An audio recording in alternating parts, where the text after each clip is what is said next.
سوچا کہ اسلام کو ایک خود سے ذرا مطالعہ کرتے ہیں. اللہ سبحانہ و تعالیٰ اس مسجد کے قاری صاحب پہ بہت لاکھوں کروڑوں رحمتیں نازل فرمائے کہ جن کی مسجد میں میرا جانا ہوا اور میں نے ان سے عرض کی کہ مجھے ترجمے والا قرآن مجید دیجیے. تو انہوں نے کہا کہ آپ کے گھر میں نہیں ہے. تو میں نے کہا کہ وہ ہمارے گھر میں کیسے ہوگا, میں تو عیسائی ہوں. تو انہوں نے کہا کہ آپ عیسائی ہیں تو مسجد میں داخل ہو گیا. اِنَّ لِلَّهِ وَإِنَّا إِلَيْهِ راجعون. کم بخت تجھے بچپن سے والدین سکھا رہے ہیں کہ مسلمانوں سے کبھی قرآن, رسول, اللہ کی امہات المومنین صحابہ اکرام کی بات نہیں کرنی. 295C لگے گی, ساری زندگی سلاحوں کے پیچھے سڑتے رہو گے. تو میں نے وہاں سے نکلنے میں عافیت محسوس کی, گویا کہ بڑے بے آبرو ہو کے تیرے کوچے سے ہم نکلیں گے. ادھر ہندو جو ہیں وہ اچھوت لوگوں کو ہاتھ نہیں لگانے دیتے, گیتا کو, رامائن کو, اور ادھر مسلمان عیسائیوں کو ہاتھ نہیں لگانے دیتے. تو کیا آخر اس میں راز ہے؟ تو جب گئے تو دل میں یہ عہد کر لیا کہ قرآن کو پڑھنا ضرور ہے. دوست سے کہا کہ بھائی کسی کو بتانا نا, قرآن مجید چاہیے. تو اس نے قرآن مجید لا دیا. مختصر اس کے ساتھ ایک پوری تفصیل سے بات ہوئی. اس نے وہ نصیحت کی بڑی خوبصورت. اس نے کہا کہ کوئی ایسی بات نہیں ہے, بس آپ نے اس کو صاف ستھرا ہو کے پڑھنا ہے. تو میں نے کہا کہ بالکل ٹھیک ہے.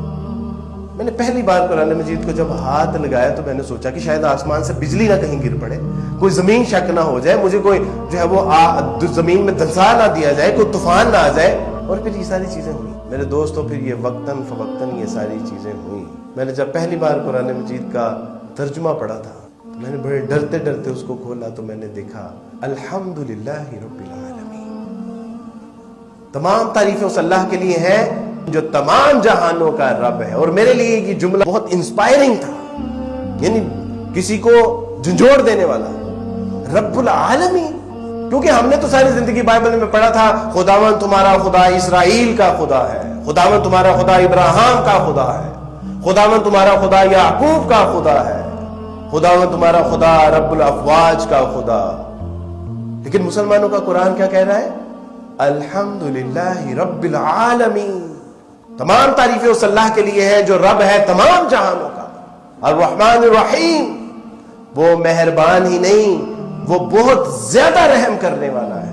اے میرے بندے, اس کا رحمان ہونا تجھے کہیں جو ہے وہ غفلت میں مبتلا نہ کر دے, کہیں تو شکر بے مہار نہ بن جائے. اس لیے یاد رکھنا مالک یوم الدین, وہ مہربان اور نہایت رحم کرنے والا ہی نہیں بلکہ وہ ایک ایسے دن کا مالک بھی ہے کہ جس دن چھوٹی سی چھوٹی نیکی اور چھوٹے سے چھوٹے گناہ کا حساب کتاب کر کے چپٹا کر دیا جائے گا, اور اس دن کوئی نہ چھڑانے والا ہوگا نہ کوئی بچانے والا ہوگا.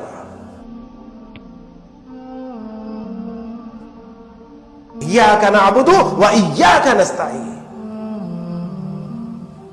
اہدنا الصراط المستقیم. اے میرے بندے, کس کا متلاشی ہے؟ سیدھے راہ پہ چلنا چاہتا ہے, جنتوں کا متلاشی ہے, اللہ کی رضا چاہتا ہے, اس کی ناراضگی سے بچنا چاہتا ہے, دوزخ کی آگ سے بچنا چاہتا ہے.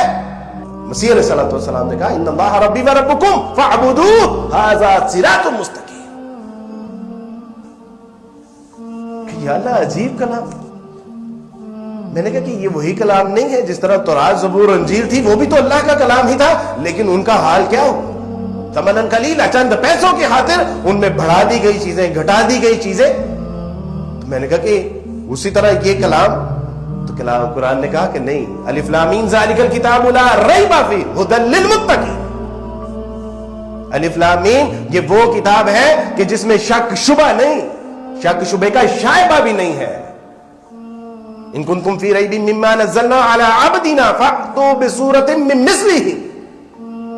اگر تمہیں شک ہے اس کتاب کے بارے میں جو ہم نے اپنے بندے محمد پہ نازل کی ہے, تو ایسے کرو کہ پھر اس جیسی ایک صورت ہی لے آؤ.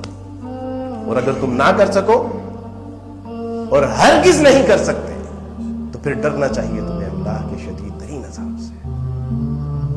کہ یا اللہ, یہ مسلمان ہمیں اس کو ہاتھ لگانے سے کیوں روکتے ہیں؟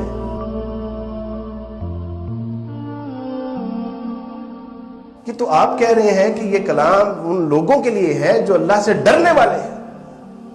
جو متقین ہیں، جو اس کی رضا جوئی کے لیے اپنے آپ کو وقف کرنا چاہتے ہیں، جو اس کی ناراضگی سے بچنا چاہتے ہیں، یہ مسلمان کہتے ہیں کہ تم ہاتھ نہیں لگا سکتے۔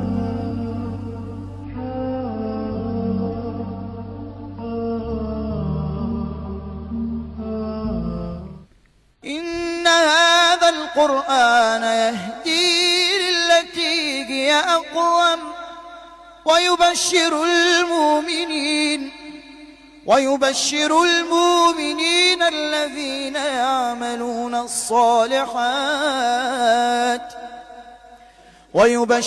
المؤمنين الذين يعملون الصالحات أن لهم أجرا كبيرا